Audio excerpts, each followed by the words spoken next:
it seems that Shapeless is one of those libraries that people are very, very interested in. And as you may know, Miles, who's one of the primary authors, and certainly the instigating author of Shapeless, I think he's talking today. We sort of discovered that he's talking today at Scala Days in California. And he's also doing a Shapeless workshop as well out in California. I think it's sold out quicker than we could say knife as well. So Shapeless is one of those libraries that's not only brilliantly named, but also it's one of those things that you need to work a little bit to get your head around. So this evening, all I can really do is give you a couple of hints as ways in to how you might use the Shapeless library. So 2011, Miles read some papers and also started to really push the type system in Scala into places where it started to hurt the compiler even. I mean, he really does go at it quite seriously, and he calls himself a type astronaut. So if you read his LinkedIn profile or whatever. So he comes out of some work called Scrap Your Boilerplate with Class by Ralph Lamel and Simon Peyton-Jones. Obviously that work was done in Haskell, but Miles has brought a whole load of that work over into Scala, which was certainly unique at the time, and has sort of formed this whole investigation in what's possible to do in the type system. There was also some work that Runar Björnsson did as well on his Apocalypse blog, if you want to go and have a look at that as well. But that's quite interesting work that's all around this whole thing. So instead of sort of just giving you a grand tour of the library, I thought I'd give you a grand tour of how I used it to solve a particular problem that I had, which was this one. And because we're all about the big data now, we're all about solvers and classification and all of those types of things. So for the purposes of my discussion, I was making a solver, and basically that solver uses a Nelda-Mead algorithm. So if you want to go and have a look at all of your algorithms, then this one actually used the Nelda-Mead, and it was a port of what looked like either C or Fortran into Java, which accounts for some of its legacy. And the whole idea is basically with these solvers, you can send them a set of parameters, and they embed with them an equation which you're basically trying to find a minimum or a maximum as the solution of that function.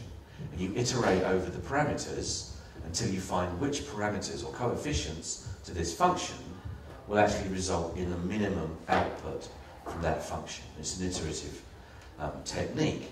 But also, in this particular solver, we say that the parameter values can range from 0 to 1, so that's the space that we're investigating, but it could be in a number of dimensions. And you'll see all over the Shapeless library, we use arity, which is, if you want to think about, that's the number of parameters that I'm going to use to call this function, then that's really the arity of this call, okay? And if you think about it in terms of a list, it's the number of items in a list. So, let's think about a very, very simple target function expressed in Scala. So, it's got an A, B, and C parameter, and I'm trying to work out what values of A, B, and C are actually going to result in that being minimum. And this is obviously a trivial and simplified example, but if, for example, I'm trying to work out which horse is going to win the Grand National or something like that, this function is actually quite a complex beast. So we're trying to minimize our risk in that profile, of course, so we're trying to work out the likelihood of something that's going to happen. So the underlying port of the Java solver that I had actually used arrays to express the number of parameters that I would give to this function, And it also had the idea of roots, or root hints. So what I can do to this function, when I start to try and work out what the minima is to suggest to the solver where to look, because I'm trying to get this result in as minimum amount of time as I can. I don't want to iterate over this function forever to find the roots in this function. So I had something, when I shimmed up my Java port, that looked like this. I had a hint, which was an array of doubles, and I had a function which took an array of doubles and resulted in a double, and the result were the parameters, and that was also presented in an array of doubles. And then I hit my bug. And my bug was that I managed to construct a hint array that had a different arity to the actual function that I was trying to solve. And there was nothing in my software that stopped me doing that. So this I could do in C, this I could do in Java, and this I can also do in Scala. So basically, what I would like to do is I lock together the arity of the hint function parameters, okay, the function parameters, and the resulting array. Okay? So there's kind of ways that I can do that. And what I want to do is I want to use the compiler to catch these problems. I don't want to get them at runtime from my previous argument. I want to use the type system and the compiler to catch this problem for me as a part of the compile process. Okay? And also, I could go around and I could do arity test mismatch cases, but I've got quite a lot of crossing over numbers there that might explode my set of tests. So why don't I try and do it as a compile time thing? So here is my first solution, which is to use tuples. Okay? So what I know I can do is I can lock together these things by basically overloading this solve function for the arity of each of those tuples. But assuming that I go up to 10, I haven't scrapped much boilerplate. I'm not really... I'm getting the compiler to catch the errors, but this is getting pretty verbose and unreadable even as we stand. Okay? So when we get down to 10 of these doubles, I'm going to do a cut and paste error or something, and I'm going to reintroduce a problem. Okay? So what about if we could do this? What about if we had some way of encoding natural numbers into the type system and also had the idea of collections that we could size at compile time? Okay? So, no prizes. Shapeless has both of these things. Okay? So now what I can do is if I import my Shapeless library, I can implement a sized array. Okay? And the sized array not only knows the types that are contained within it, it also knows in the compiler what the n of that array is. Okay? So now I've got a function that needs to be solved, and what I can do is I've said, in this case, my parameters for this function are an index sequence of size 3. So nat3 there is saying that this is a size of 3 to the compiler. It's not a runtime thing, it's a compile time thing, because nat3 is a type. Okay? Slightly strange idea to get your head around that you can express natural numbers in a type system. Okay? But once you've got your head around it, you can use it to perform exactly the thing we want to do. So, now what I can do is I can import my naturals, and I can say, for the parameter at 1, that's going to be my parameter B. For the parameter at 2, in this call, that's the parameter C. So I've got exactly the same function as I had before, but now I've encoded it with a sized type. Okay? So now when I say solve, and I put in hints and to be solved, if these two things don't line up, if, for example, the hints array has 4 elements, yeah, and I've got a nat3 of size, that gives me a compile time error. So I don't need to write any tests. The compiler will tell me that my bug has now either gone away, or I've got to actually rewrite the code somewhere because these two things don't line up. I can't put the jigsaw puzzle piece in the right hole. Okay? So now, what does it look like? Well, here is my solve function locked together. If you're unfamiliar with types there, that's just saying that the n is a natural number. N is a natural number. And I'm going to use n and the other end here to lock together the size of all of these index sequences, yeah, within the compiler. So now, if I do this, what happens? I make a size of 4, but I have a function that's expecting a type of 3. I cut and pasted this out of the compiler. Okay? So the compiler is now making me make all of these things line up. They have the right shape for me to do this. And here it is. I've just tried to do this a little bit more simple for you. So I'm unloading the index sequence into a tuple of A, B, and C on the left-hand side, and I'm going via the magic now of H-lists. So I've managed to sneak the old H-lists into the puzzle, and params to H-list will basically take the index sequence known at compile time into an H-list, size and type known at compile time, turn it into a tuple, and then load the values into A, B, and C there. There's quite a lot of heavy lifting going on in that particular line. Most of it, again, is done by the compiler, so I'm not suffering runtime overhead. And most of that will either get done as macros or type classes or whatever underlying mechanism is being used.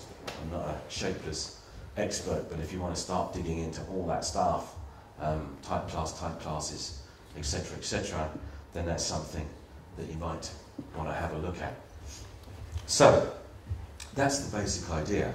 So, let's have a think about H-lists. H-lists seem to be one of the things that people immediately become very, very interested in when they have a look at Shapeless.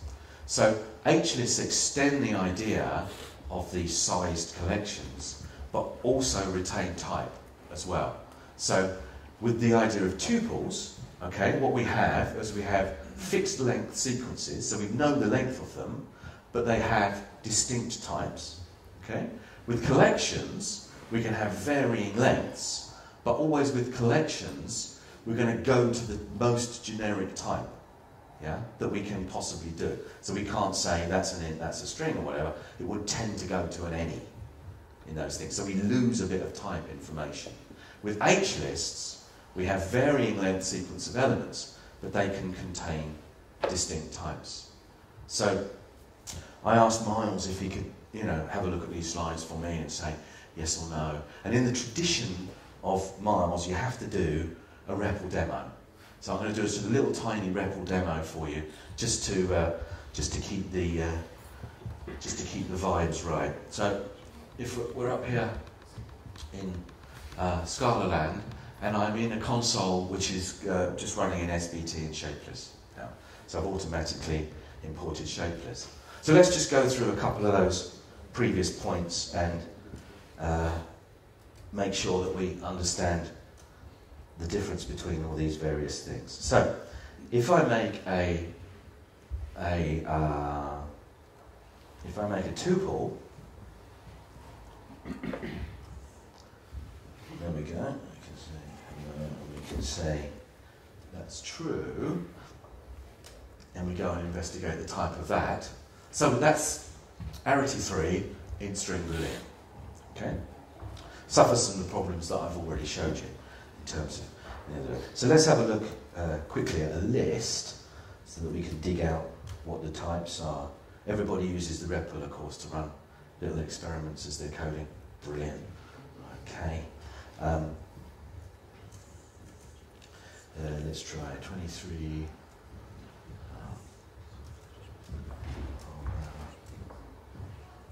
True. And we'll assemble a list in a functional style, something along that line. So now we've got a variable length list, but we've lost the type information. Okay? It's had to go to any. It's had to go to the top type, however you think about you arrange your type hierarchies. Okay? So let's try an H-list, just to prove to ourselves that this thing can retain the types. How are we doing? Oh, miles away. We'll call it HL. And 23. Voila. You might like to be thinking, while I type glacially slowly, about what you think the type of this thing is going to be, so I can assemble H-lists with the same thing, in the same technique that I use to assemble normal lists, but instead of putting a list nil on the end, I put an H nil on the end, and then it chains backwards along to assemble the list. And assuming I've managed to type that correctly, let's have a look at what the type of that is. Wow, crikey. Okay, so the type system encodes the types of all of those things, as well as the values. Okay, so the type system knows about the types and the structure of this list. Okay, so let's just prove to ourselves that that is the case. If I take the head of that HL, what's the type? It's retained the type. Okay, it knows that the head of that list is 23. If I take the 0th element, so I'm going to use the syntax that we just had before, at, like 0. Okay, that's the same thing. Okay. 0th element of the list is the same thing, the same type. So here's the bit that I find interesting. What's the result of that? Compiler error. Compiler error. Yeah. Boom. Okay. So that's a compile time error.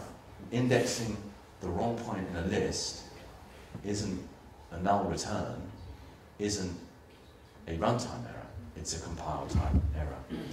So here's the next question, which motivates the next and final part of this particular talk, which is, that's cool, but last time I was here we did all sorts of mapping and folding over lists, right, which is the whole functional paradigm.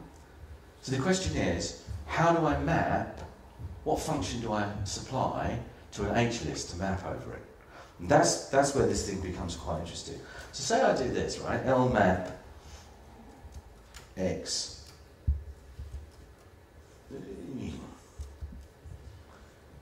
print ln x.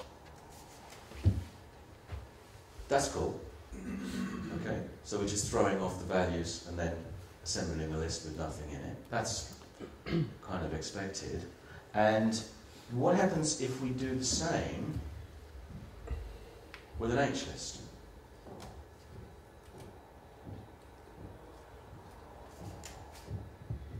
Okay, so we can't resolve that type now because we don't know what to do with that type.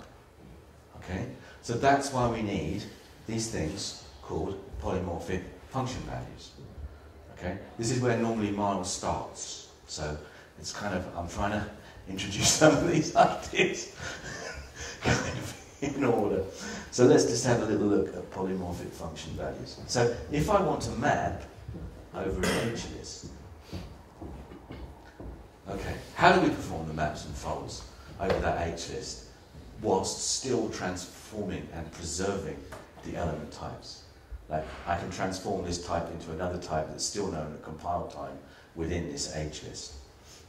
So let's have a look at a couple of examples. So we have to use implicits now. So this is the mechanism, which is the way that we do it. So we define a function, which is size, which extends a poly1 function. That's one parameter, but of poly type. Okay, it's a polymorphic function. So in the case of an int that I want to map, I'm going to do this. So say we're doing size, right? We want to map over this whole list. And we've got some idea of size. Okay? And in this case, int takes up size 4. String is whatever the length of the string is, plus the header, plus multiplied by 2 for the byte encoding and whatever else we want. And a boolean takes up 4 as well. And then we simply map over that list. And what we can do there, I've just given you a little example. You're more than welcome to grab the slides and you can cut and paste this in yourself afterwards or whatever you want to do. is you can actually map over that H-list and find out the size that is type dependent. And here's one for a bit of fun. So if you want to think this one through for yourself, I've called it rotator, which kind of gives you the clue into what's going on here. This is actually going to rotate the types in H-lists. So if it's an int, return a boolean. If it's a string, return an int. And if it's a boolean, return a string. Yeah? So I can continuously deploy this to H-lists and rotate the types within the H-list at compile time. So that's just a kind of bit of fun. So just as we wrap up, so that's polymorphic function values. So you can sound very, very impressive tomorrow when you talk about polymorphic function values. That, I think that's the case for a polymorphic function value. Let's have that. So, you know, against Miles's better advice, people started using this stuff. And you will find it now all over the place. You know, you sort of do a little bit of SBT and then you watch what SBT is pulling in. And somewhere along the line, quite often it will pull in Shapeless, because it's so useful for all these structural things. So Matthias has used Spray 2 routing. I don't want to go on and on about how awesome Spray is, but you know, Parboiled is also fantastic. And if you're looking at manipulating DSLs using Parboiled, you'll see that there's a very, very specific use of an H-list as a stack. You can push and pop onto the stack, but you can do it and check it all, that all of the types line up as you're doing the compile. So you work harder earlier, but then you know the damn thing's going to work, basically. So if you want to go and look at that, that's Parboiled 2 on GitHub. I'll put the slides somewhere if you want to get all the references. So the one where the H-list and H-records, H-records are sort of, H-records are to maps as H-lists are to to lists. Okay? So you just think about extensible records as type-safe maps. At least that's the way to start thinking about it. Okay? So Johnny Freeman uses these extensible records all over the place and uses the ability to convert case classes into extensible records and back again.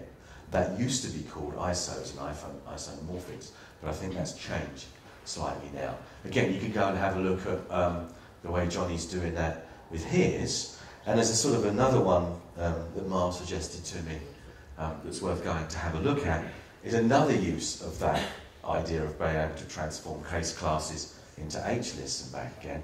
The super fabulous Scodec library, which works well with Scala's eStream as well, also uses H-lists in this structural encoding style. And again, you can go and dig out the Scodec code and see how they're using H-lists to do type transformations, but without losing type or structure information in the way that you're doing it as well. So that's a sort of a grand tour. Like I say, I'll put the slides up. Are there any questions on type level manipulation? So here's something that you might want to do as a bit of fun if you really, really, really want to test your brain. You can encode the fizzbuzz problem as a type level problem. So the next time you go, do you know the fizzbuzz problem? Okay, so it's a cliched interview question. Okay, so if you go to interview at certain places, they'll say, okay, can you do fizzbuzz for me? How do you do fizzbuzz? I can't remember the specifics. Every third digit you have to type fizz, and every fifth digit you have to do buzz, and every 15th you have to say fizzbuzz, and so on and so on and so on. And so you can do that. Now, because you can encode natural numbers into the type system, you can actually get the compiler to compute that. So some of the things you might want to do is, for example, you might want to do some type level arithmetic, add some numbers together using the compiler. Because if you can encode natural numbers. So for example, the sort of like a most simplistic case of that is I could take two H-lists and I can add them together. That's a compile time addition. Yeah? So I must therefore be able to know that if the H-lists are both of arbitrary length, I must be able to do type level addition. Yeah? And if I know I can do type level addition, then I can do type level fizzbuzz. But the code is pretty interesting. But Miles has actually done it. He did it at Christmas time just for a bit of fun. So that's something that you might want to cast your mind around as a bit of a challenge. It would probably get you the interview. If you could do it that way. Okay, any more questions? I have one, and it's related to why I asked you about Shapeless. Mm-hmm. And I can understand this is very powerful, Yeah. but how can I integrate it with the standard language features? I have a code base that uses the standard library, Mm-hmm. and other libraries, maybe Spray and Play. Yeah. How can I integrate them with Shapeless? It's easy. It's complicated. We have to establish boundaries. Mm-hmm. Because in the example you gave, Mm-hmm. we have to start with a shapeless list or something shapeless. Yeah. How can we solve that? I think the thing to do there is to, once you begin to get a handle on, so first of all, go to the REPL, repeat, kind of try to add two H lists together, do all of those types of things, have a look at extensible records, have a look at what that can get you, and then go and look at your code base and see where you think, given that knowledge, it's looking weak in terms of the way that it uses types. And then just have a go. You can't, there's no, it's like, it's a context-dependent question. Yes. So you need to have some insight, which is what I'm trying to do here, into what it could do for you.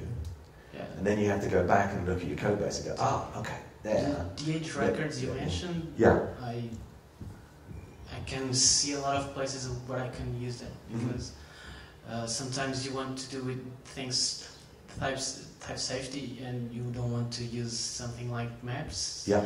But you some kind of way want the dynamic way of doing things using a map. Yeah. And if H records are what maps are to lists, yes, I can see that in a lot of places. Have a go.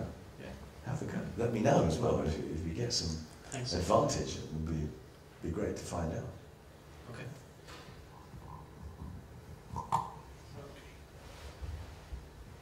No more questions. Well done. Okay. Thank you very much indeed. Oh. Thank you.